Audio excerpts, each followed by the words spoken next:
আসসালামু আলাইকুম। সবাই কেমন আছেন?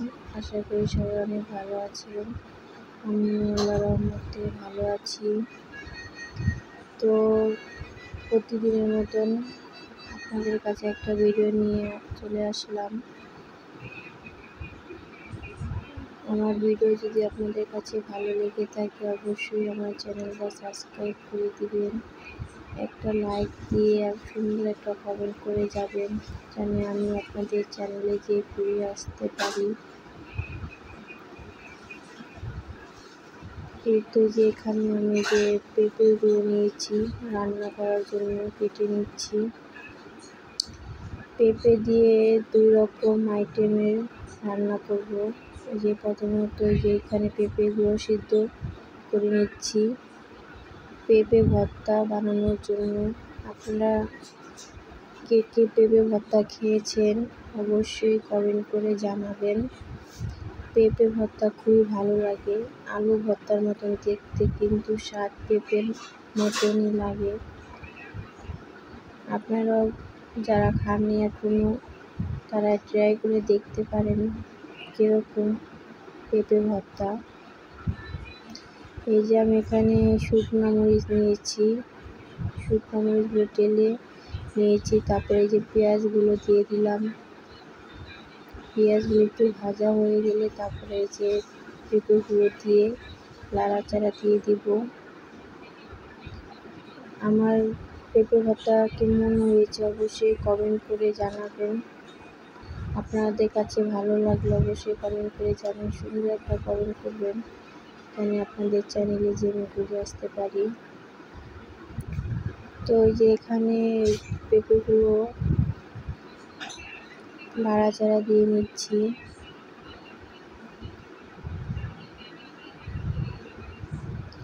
আমার কাছে খুবই ভালো লাগে পেঁপে ভর্তা, আমি প্রায় রান্না করি পেঁপে ভর্তা।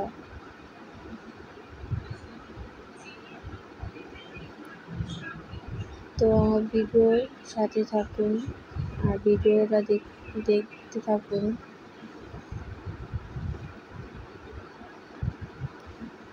এতে যে এখানে আমার পেঁপে ভর্তা হয়ে গিয়েছে।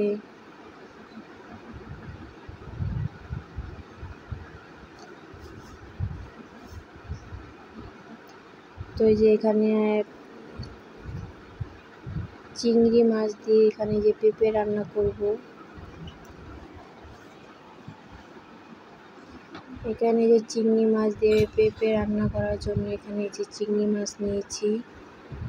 চিংড়ি মাছ দিয়ে পেঁপে, এটাও অনেক ভালো লাগে। এই যে এখানে পেঁপে রান্না করার জন্য চিংড়ি মাছটি হলুদ মরিচ দিয়ে কষিয়ে নিচ্ছি। কষানো হয়ে গেলে তারপরে যে পেঁপেগুলো দিয়ে দিব। আমার এই পেঁপে 2 পদের আইটেম কীরকম হয়েছে অবশ্যই কমেন্ট করে যাবেন। আর আমার কথা যদি ভুল হয়ে থাকে অবশ্যই ক্ষমা দৃষ্টিতে দেখবেন। আমি তেমন একটা ভয়েস দিতে পারি না, নতুন চ্যানেল খুলেছি, তেমন একটা ভয়েস দিতে পারি না। আস্তে আস্তে সব ঠিক হয়ে যাবে আশা করি।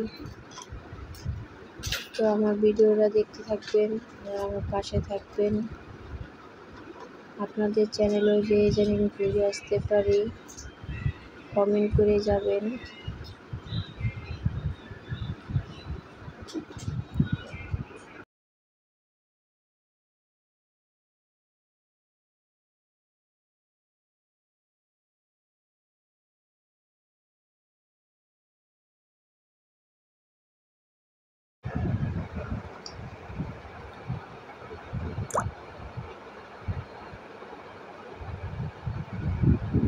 এই যে আমার এখানে পেঁপে রান্না হয়ে গিয়েছে। কিন্তু এই যে আজকে একটা কাঁঠাল নিয়ে আসছে বাজার থেকে। কাঁঠালটা দেখতে এত সুন্দর, কিন্তু কাঁঠালটা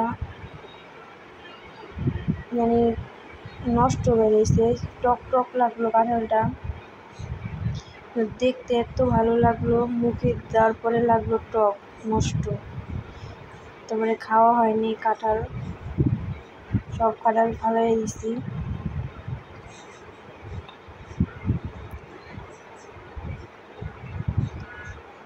৳30 দিয়ে কাঁঠালটা এনেছে। দেখতে এত ভালো লাগতেছে, কিন্তু কেউ এই কাঁঠাল খেতে পারিনি। কাঁঠাল নষ্ট হয়ে রয়েছে, তারপর ফালাই দেওয়া লাগছে।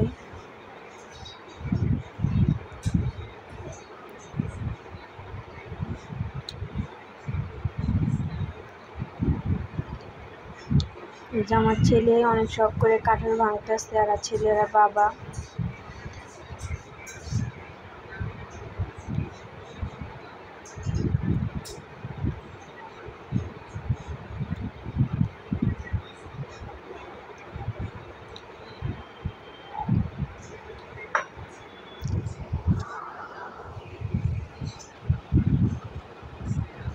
এত শখ করে কাঁঠালটা আনছে, কিন্তু খেতে পারেনি কেউই। এই যে আমার ছেলে আবার আম খাবে, কাঁঠাল খেতে পারি না দেখা, এই জন্য বলতেছে আমি আম খাবো। তাই যে আম কেটে দিচ্ছে ওর আব্বু।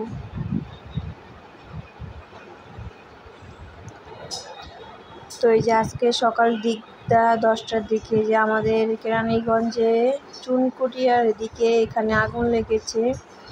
সকালে মানে পুরাই অন্ধকার হয়ে গিয়েছিল, সবাই বুঝছে মেঘ বৃষ্টি আসবে। তো ছাদে যেয়ে দেখে আগুন ওই চুনকুটিয়ার বেগুনবাড়ির ওদিকে একটি প্লাস্টিকের কারখানা আগুন লেগেছে। আল্লাহ সবাইকে হেফাজত করুক, এটাই দোয়া করি, ভালো রাখুক। 3টা ফায়ার সার্ভিসের গাড়ি গিয়েছে নেভানোর জন্য। এই তো আমার ভিডিওর আজকে পর্যন্তই। সবাই ভালো থাকবেন, আর আমার ভিডিওটা পুরো দেখে একটা সুন্দর কমেন্ট করে যাবেন। আল্লাহ হাফেজ।